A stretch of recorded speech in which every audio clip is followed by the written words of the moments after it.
Spiritual ஜோதிடம் TV நேயர்களுக்கு அன்பான வணக்கம். நெல்லை ஜோதிடர் அகிலன் அண்ணாதுரை. குரோதி ஆண்டு தமிழ் புத்தாண்டு பலன். இந்த ஆண்டு கிரக நிலவரங்களை பார்ப்போமா? மேசத்தில் குரு, மேசத்தில் சூரிய பகவான், மிதுனத்தில் சந்திரன், கன்னியில் கேது, லக்னம் விருச்சிக லக்னம், கும்பத்தில் சனி பகவான் செவ்வாய், மீனத்தில் சுக்கிரன், ராகு, புதன் வக்ரம், மேசத்தில் சூரியன் சஞ்சரிக்கிறார். இவ்வாண்டு சிறப்பு பலன்கள். குரு மே மாதம் 1ஆம் தேதி குரு ரிஷபத்துக்கு பயிற்சியாகிறார். இதேபோல் செவ்வாய் சனி இந்த ஆண்டு சேர்ந்திருப்பவர்கள் சனியும் இவ்வாண்டு மீனத்துக்கு சென்று விடுவார். இனி 12 ராசிக்கான ராசி பலனை பார்க்கலாமா?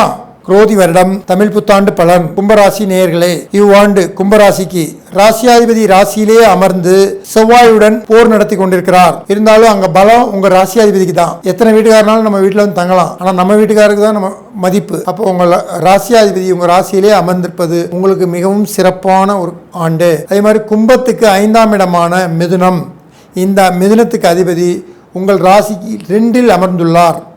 5ஆம் இடத்த அதிபதி 2இல் அமர்ந்தால் குலதெய்வ வாக்கு, உங்கள் வாக்கு பலிக்கும். கும்பத்துக்கு 9ஆம் இடத்த அதிபதி சுக்கிர பகவான் உச்சம் பெற்று 2இல் இருக்கிறார். இதுவும் சிறப்பானது. ஒரு ராசிக்கு 1, 5, 9 திரிகோண பாவங்கள். அப்போ கும்பராசிக்கு அதிபதி சனி கும்பத்திலே ஆட்சி, கும்பத்துக்கு 5 கூடிய புதன் 2இல் நீசம். ஆனால் நீசனுக்கு வீடு கொடுத்த சுக்கிரன் உச்சம் பெற்று இருப்பதால் நீச பங்க ராஜயோகம். ஆகையால் கும்பராசிக்கு இது மிகவும் சிறப்பான ஒரு ஆண்டு. கும்பராசிக்காரர்கள் இவ்வாண்டு பிறக்கும் பொழுதே செவ்வாயுடன் சனி சேர்ந்திருப்பதால் சகோதரர்களுடன் கருத்து வேறுபாடுகள் வேண்டாம். பூமி சம்பந்தமான பிரச்சனைகள் செவ்வாய் சனி சேர்க்கையால் நிகழ்வதால் இந்த செவ்வாய் சனி சேர்க்கை உள்ள காலங்களில் பூமி சம்பந்தமான ஒரு அட்வான்ஸ் வைக்கிறது, ஒரு இடம் முடிக்கிறது, அதுக்கப்புறம் பாகப்பிரிவினை பண்ணுறது, பக்கத்து வீட்டுக்காரன்ற சண்டை கருத்து சொல்கிறது, இதை கொஞ்சம் ஒத்தி போடுறது மிக மிக சிறப்பு. கும்பராசிக்கு இது ஜென்மச்சனி காலம். அப்படி ஜென்மச்சனி காலமாக இருந்தாலும் இவ்வாண்டு உங்களுக்கு கும்பத்துக்கு குரு 3இலிருந்து 4இல் அமரப்போகிறார்.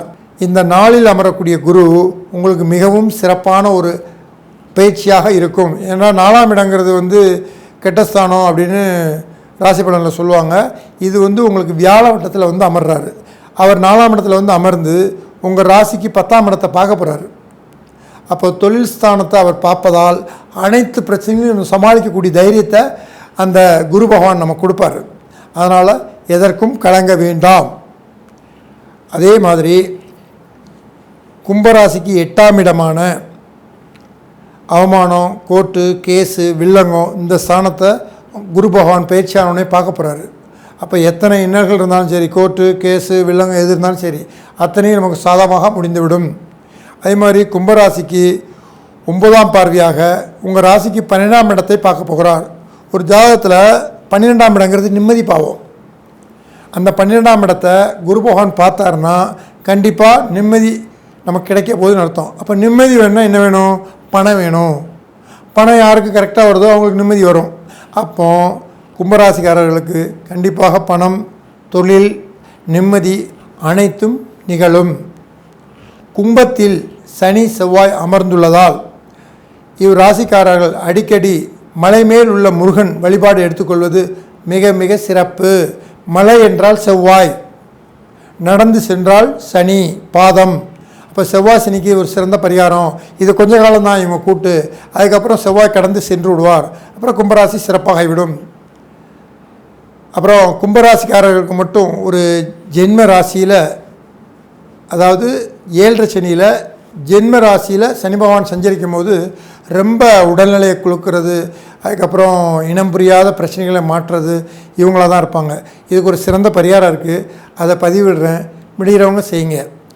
ஜென்மத்தில் சனி இருக்கும் போது உங்கள் சனிக்கிழமை காலையில் 6 to 7 உங்கள் கைப்பிடி ஒரு கை 2 கை பச்சரிசி நல்லா வேக வச்சு பொங்கல் அளவுக்கு, அது கூட 2 ஸ்பூன் நெய், அந்த வேக வைத்த பொங்கலில், அப்புறம் ஒரு வாழைப்பழம், அதுக்கப்புறம் கருப்பு எள்ளு 2 ஸ்பூனு எல்லாம் போட்டு நல்லா பிசைஞ்சு 9ஆக பிடித்து பத்தி காட்டி, திருப்பியும் உடச்சி 9ஆக பிடித்து பத்தி காட்டி, திருப்பியும் உடச்சி 9ஆக பிடித்து பத்தி காட்டி 3 முறை இப்படி செய்து பகுதியை, அந்த சாதம் எவ்வளோ இருக்கோ பகுதியை கரெக்டாக பாதியை காக்காக்கு 6 to 7க்கு வைத்து விட்டு காக்கா எடுத்தவுடன் மீதி பகுதியை நாம் எந்த ஒரு கூச்சப்படாமல் நாம் சாப்பிட்டு விட்டால் ஜென்மச்சனி உங்களுக்கு வெற்றி சனியாக மாறி மிகவும் இவ்வாண்டு சிறப்பான ஒரு பலனை தரும்.